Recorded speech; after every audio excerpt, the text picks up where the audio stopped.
Hey, welcome to the White Towel Podcast. I'm Ben Kuzma. This is Ed Willis, our sports columnist here at the Province.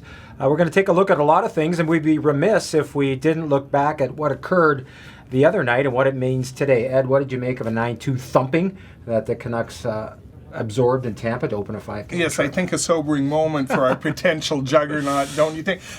Frankly, I didn't see 9-2 coming, but I saw a drubbing coming, and I think if you want to spin it in a positive light, it should be a great wake-up call, because all the problems that were masked by really good goaltending were on display in Tampa, and the difference was, of course, they didn't get the great goaltending. But the warts in their game, I think we've seen them for a little while, but they've been getting such great goaltending and timely goals and things like that.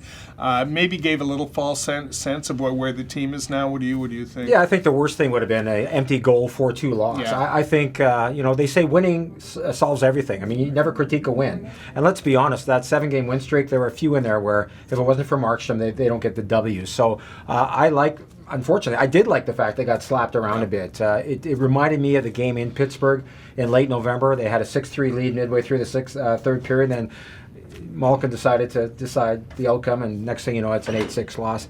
I think what happened in Tampa was the Canucks found out quickly they're not that sexy team. They have to play a simple north-south game.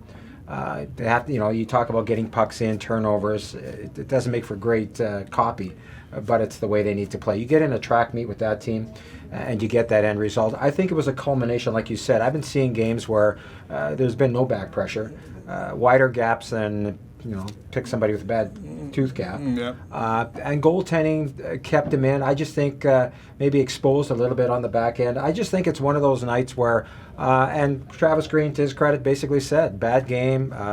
You could see it coming. And let's be honest, 3 goals in under almost a minute, 4 in 3 minutes. When it went from 2-2 to 6-2 in a snap of a finger, there's no, hey, let's rally the troops after the second intermission in the room. It's kind of like a tire fire. You just let it burn. You move on to practice the next day. So, which brings us up to another big point here. I mean, this is a pretty telling 5-game trip. I mean, you go into Florida, a team that's a playoff contender. Minnesota suddenly turned its act around. You got to go into Buffalo, and you got to go into Winnipeg. I mean, how crucial is this? I mean, how many wins do you think they have to pick out of this thing to stay in the Well, race? yeah, I think 500 is always the goal on the road, right? But and it's interesting. Yes, I think this is a telling road trip for the Canucks. But let's be honest here. Every game is a measuring stick for this team. They just can't afford to take a night off, to take a 2 or 3 game stretch off. Like they got drubbed last night. All of a sudden, they're out of the playoffs. Yeah. And that's how tight it is in the West. They went on that 7-game winning streak, and I think they picked up 3 points on, I can't remember what team it was they were chasing, or the team that was chasing them. So there is no margin for error. It really is an examination of their game virtually every night they play. So yes, important. Yes, 500 should be the goal, but we're going to be having this conversation a lot over the next couple of months. I was doing some simple math, and it looked like they need to win about 23 of the remaining games in the second half, which is doable to get around that 94. I think it's going to be 96. We talk about the 94 being the bar. It's such a good division and conference. I think it could be 96. What concerns you the most the rest of this trip in terms of what we saw last night moving forward? Yeah, to me, they have trouble defending. Yeah. They really do. And I think your point is true. I think they get it in their heads that they can outscore their problems sometimes, and they're not really built that way. They are built to, like a good, solid two-way game, take advantage of their strength, which is their goaltending, and maybe their front end talent to get the timely goals. But they should be a 3-2, 4-3 team. They shouldn't be a 6-1, 6-2 team.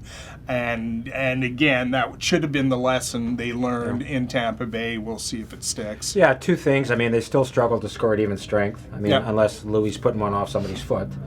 And I think the power play, as good as it is, Ed, I mean, 4th ranked, it's so stagnant. I mean, the guys are going in their sweet spots, whether it's Besser or Pettersson, and Hughes is running things, but they're so predictable that the defense, they collapse. They know the puck's coming to Pettersson, or they know the puck's coming to Besser, and they collapse on them. I can't believe with as mobile as they have a PP1 that there's not more movement, that Hughes doesn't get even more creative. I mean, he's great, don't kid me, but I think PP1 concerns me. Another thing concerns me the rest of this trip is where's the secondary scoring going to come from? You look at last night with Tampa Bay, an embarrassment of riches, but then they get a hat trick from a fourth liner. Yeah, With the Canucks, I mean, it's been a nice push by Virtanen. There's been something there from Gaudette. I just think if they're going to make this at least a 500 trip, they've got to get more secondary scoring, which, this trip is also going to lead us into some more navel gazing about, you touched on this the other day, about the contracts that are up. There are probably 8 or 9 guys on the current roster you may have to consider, and if you look into the minors, there's almost 20. And we talk a lot about the big ones, whether it's what do you do with Virtanen, what do you do with Tanev, what do you do with Stetcher? But then you got guys like Schaller and Mott, and you guys got guys like McEwen and Grayevac on the farm who might be fourth liners next year. Again, how important is this road trip in terms of measuring what you've got and starting to think about next year, especially if you get the trade deadline and maybe you're out of the mix? Well, I thought the announcement of Chris Gear as the assistant general manager was telling and was informing. Yeah. All of a sudden, there was a real push from the organization to get this guy out front. Yeah. And because he'd been really operating in the shadows for the last 4 years, but he is the contract guy. He's going to be the negotiator.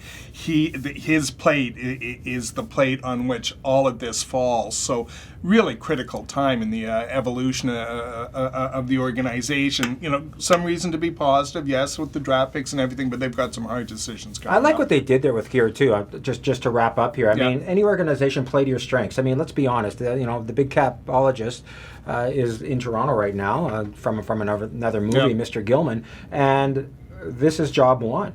You buy another year with Pettersson and Hughes, and then you've got to really buck up for them. I like the fact that the Canucks didn't go and bring somebody in from the outside. We know Jim Benning's strength is drafting and evaluation. Weisbrod's on the road 200 days a year, and Gear is going to be the contract guy. I like that they did it from within, and everybody has a defined role, and there should be some symmetry there. So thanks for listening and watching, and we'll see you again.